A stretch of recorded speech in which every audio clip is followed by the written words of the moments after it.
அஸ்ஸலாமு அலைக்கும்.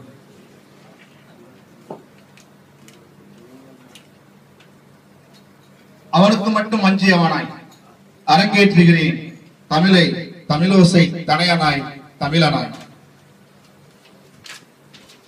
சுவாமி விவேகானந்தா என்றும் இருக்கிறார். தியானம் தினம் தினம், துறவரம் அதில் மனம்.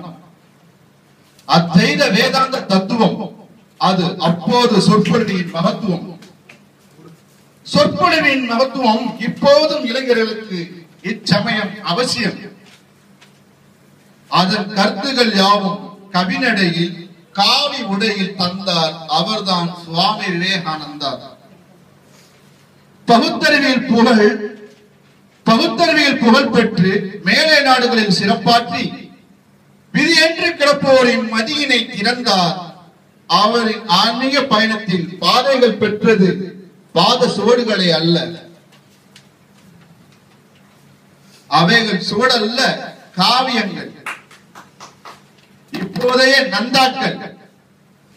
காவியல் காமத்தில் தியானம், கன்னிகளுடன் கும்மாளம், மடங்களுக்குள் மாதுகளின் மானங்களை கேலியாய் நடத்திய போலி சாமியார்கள். இளைஞனே, சிந்திக்கும்படி செயல்படு, சிதறாத எண்ணம் கொள், சிதறடிக்கும் தீங்கை வெல், பதறாத பக்குவம் கொள். பகையோரின் பகையை வெல், தமிழர்களின் மேல் பற்றுக்கொள். தமிழ் தொண்டுகள் வரலாறு ஆனதுண்டு, அவைகள் செவிகளில் கேட்டால் சங்கீதம், உதடுகள் உச்சரித்தால் கற்கண்டு சுவை தோற்கும்.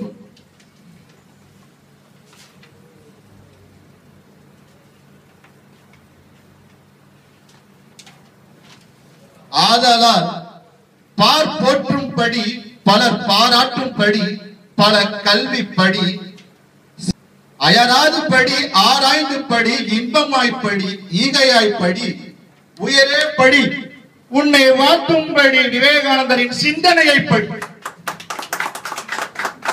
அப்போதைய இளைஞர்கள் இப்போதைய மூதாதைகள். காரணம் விவேகானந்தா.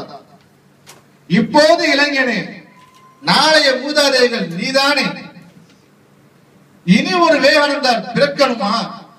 ஆதலால் இப்போதைய காவிகள் சில மூதேவிகளாக இருக்கின்றன. எப்போதும் இளைஞனே, விவேகானந்தர் போதனைகளை கற்றுக்கொள். காற்றை போல், தென்னங்கீற்றை போல், தென்றலை போல் வீசட்டும் உன் சுவாசம், உன்னை பேசட்டும் நாளை நம் தேசம். வாய்ப்புக்கு நன்றி, விடைபெறுகிறேன். முத்துப்பேட்டை கவிஞனாய். நன்றி யாகப்பள்ளி அவங்க. விவேகானந்தரை பற்றி அருமையான கவிதை படித்தீர்கள். நானும் ஒரு அந்த